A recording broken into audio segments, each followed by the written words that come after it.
This is deindustrialization with a vengeance in these economies. Not all of the poor periphery are doing this badly. I mean, these economies are getting absolutely wiped out by foreign competition. What are they doing? Well, they don't do the manufacturers as well as England and the rest of them do, so they exploit their comparative advantage and export bananas, you know, or coconuts, whatever, to the world market. That is, the export commodities, primary products. But some of these economies do better than others. Mexico, at the start of the century, already about 25% of their market is covered by foreigners. There would be a lot of Catalan textiles. And it gets worse, but it's a much more modest deindustrialization rush. So supply side conditions matter. Some countries do better in response to this competition than do others. And my lecture later on, next week I guess it is, will try to explain in more detail why that is so. But deindustrialization is taking place everywhere. So what are the causes? Well, pretty straightforward, folks, right? One is, here are the two big ones, and one is, it's just Europe, and with England leading, has the edge. They've got the new technologies, they're right up there on the frontier, and they keep their lead for a long time. Rapid industrial productivity growth in Europe gives them an advantage. They have to vent that surplus of manufacturers to the rest of the world. Otherwise, the price of manufacturing would drop like a rock in England, and it would shut off the industrialization effort. So they need a world economy to dump those textiles and other manufacturers on world markets with lower prices because they're much more efficient. They can sell them at lower prices and still be quite productive. So that's one source. The second source is globalization. This is a period, as we're going to see, of transport revolutions. The real cost of moving commodities across the ocean drops like a rock across the 19th century, and the railroads penetrate the interior to hit local markets. And for some countries that really matters a lot, like Latin America in particular. Most of Mexico's population is in the interior. And trade taken out to the seaports go by donkeys. Railroads made a big difference in lowering transportation costs. So it was for Colombia, so it was for Peru, so et cetera, et cetera. So it was for India. Transport revolutions played a big role in reinforcing comparative advantage in trade for these economies. That is, it reinforced the deindustrialization taking place in the poor countries. So those are the two forces that matter. And notice that both these two forces will serve to improve the terms of trade of the poor country in question that is no longer able to defend its local market, let alone export and be competitive in foreign markets and manufacturers. So they instead export primary products and import the manufacturers. But the good news is they get an enormous improvement in the terms of trade. They get that because the foreigners are producing these manufacturers with the new technologies driving down the price of manufacturers, which they're importing. Consumers are happy. Producers are sad. Primary products, as we're going to see, the demand for those are booming. There's a commodity price boom. So their terms of trade are really improving a lot. So it's not all bad news.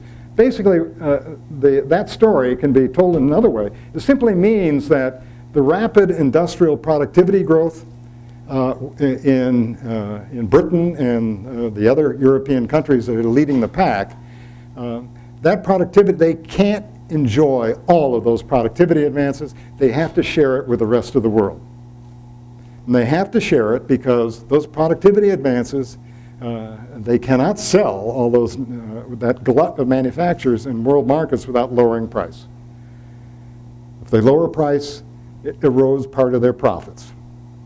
So some part of that technological improvement, they have to share. The gains for that, they have to share with the rest of the world, and it appears in terms of a terms of trade boom for them, and a terms of trade bust for the manufacturer exporters.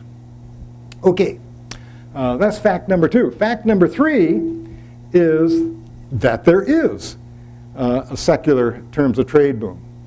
If you think the recent decade with double-digit growth rates in China and India driving up the relative prices of commodities of various sorts, minerals, as well as foodstuffs, is big, you haven't seen anything until you look at the 19th century.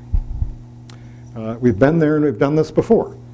There was another industrial revolution in that century where it all started, and it had the same effect on commodity prices that we see today. Those huge economies, India and China and the other BRICS, are pushing up the prices of primary products. Here's the 18th century. So this is the end of an anti-global, long anti-global episode. I'm in your way again, Nancy. We don't have trade booms yet. We don't have pro-global trends yet. Things are quiet. Lots of volatility in that terms of trade, which is the terms of trade for the poor periphery, but no trend. Then comes the 19th century storm. Boom. That black line is the terms of trade prevailing in the poor periphery over a period of 70, 80 years. It is a long time for a price shock. And it's a big price shock. You can't read this. I can barely read it right from here, but I can barely read it from here. But 40 to, what is that? About an increase of about 3 or 4 times in the terms of trade on average in the poor periphery. It's not without its volatility, more on that in a moment. And there looks like there's some steps when it's dramatically rising in some points and leveling off in others. But in the long run, huge increase. That turns out to be something like 2% a year, year in, year out, for 70 years. That's a lot of price terms of trade movement. Here it is broken down by major region. That's what you're interested in, Southeast Asia, and that's that color. And it turns out that Southeast Asia undergoes one of the most dramatic improvements in the terms of trade because of the special aspects of the commodities that they're exporting. And therefore, the deindustrialization effects are the biggest in Southeast Asia as a result. And therefore, but of course, it doesn't go on. Every boom has a bust. This is illustrated by Latin America. This is a long period of this 19th century boom with lots of volatility, and then it starts the long haul down after World War I, but actually after the 1870s, 1890s. The period on the right is the period that Hans Singer and Raoul Prebisch were talking about in 1949 and 1950. Now, people in this room that recognize those names are revealing they're as old as I am. Older. Or older.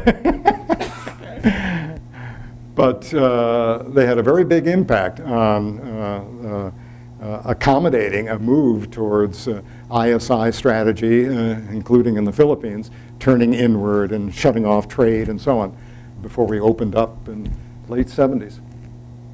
So that was the episode they were looking at, that decline in the terms of trade. They ignored the longer period and the bigger boom when the terms of trade rose. So, big, those movements. So what caused, you got this 120-year secular boom and bust in the terms of trade. So what's shoving it around? We certainly ought to be asking those questions about the current commodity price experience and how long it'll last and so on. We're in a business school. We should be betting on these things, so we should know this history to bet well on what is going to happen to commodity prices and those who produce them, including the Philippines. Well, the first force that's causing it is that, again, we had this global market integration that took place around the world from 1800 to 1913. Countries went liberal for a while, lowered their restrictions on trade. Trade costs fell for that reason, number one. Number two, as I said, they had a transport revolution that lowered the cost of moving goods around. Both the transport revolution and the change in policy were most dramatic early.